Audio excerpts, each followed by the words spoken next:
कुछ दिन पहले हम लोग देखते हैं कि एक एयर इंडिया का जहाज, ठीक है, जो कि टेक्निकल फॉल्ट की वजह से गिर के क्रैश हो जाता है। उसमें जितने भी मुसाफिर होते हैं, कुछ ब्रिटिश भी हैं, कुछ उनके लोकल्स भी हैं, कोई उनके जो प्रधानमंत्री हैं गुजरात के, वो भी उसके अंदर ही शामिल है। विजय रुबानी नाम है उनका, जो उसमें शामिल थे। और उसके साथ साथ एक बंदा, विश्वास कुमार, जो कि दो भाई थे जो एक ही फ्लाइट के अंदर ट्रैवल कर रहे थे, बट फॉर्चुनेटली और अनफॉर्चुनेटली बचा सिर्फ एक ही बंदा उसमें से।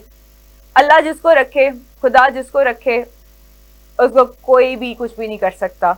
एक प्लेन क्रैश में से वो बंदा निकल कर सही सलामत कैसे बच के निकल आया। प्लेन को बोर्ड करने से पहले अगर देखा जाए तो इनके पास जो पायलट था, वो उस पायलट का कम से कम भी 8,200 घंटों का तजुर्बा था। को पायलट का भी इसी तरह से 5 से 6 घंटों का तजुर्बा था। लेकिन उन लोगों को ये भी पता था कि ACs are not working. Technical fault तो जहाज के बोर्ड करने से सबसे पहले ही पता चल जाता है कि जहाज सही नहीं है, उसमें कोई ना कोई टेक्निकल प्रॉब्लम है।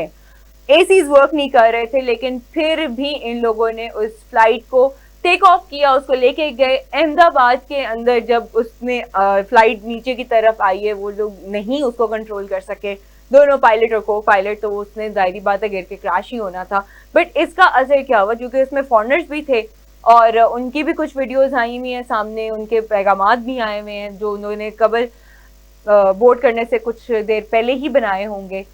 क्या आप मुझे बताएं कि क्या ये एविएशन वालों की जिम्मेदारी नहीं है कि आप अगर प्लेन को टेक ऑफ करवा रहे हैं तो काइंडली आप एटलीस्ट इतना तो उस पर नजर रखें कि वो उसकी टेक्निकल प्रॉब्लम्स देखें। उसका अगर एसी नहीं चल रहा तो इतनी सफोकेशन में तो वैसे ही लोग मर जाएंगे जितना आप लोगों ने सफोकेट किया हुआ था। और एसी ना चले तब तक तो कोई, आई गेस, ना गाड़ी, ना एरोप्लेन, ना बस, सब फजूल है। अगर जब तक उसका एसी प्रॉपर काम नहीं कर रहा, मुसाफिर तो बेचारे तंग हो रहे हैं।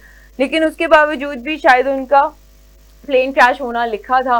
लेकिन अब उसका क्या हुआ कि अब उसका जो आफ्टर इफेक्ट्स हैं वो ये आ रहे हैं कि वो वहाँ की आवाम ये कहती है कि शायद पाकिस्तान ने ऐसा कुछ कराया, जबकि पाकिस्तान का बीच में हाथ भी नहीं है।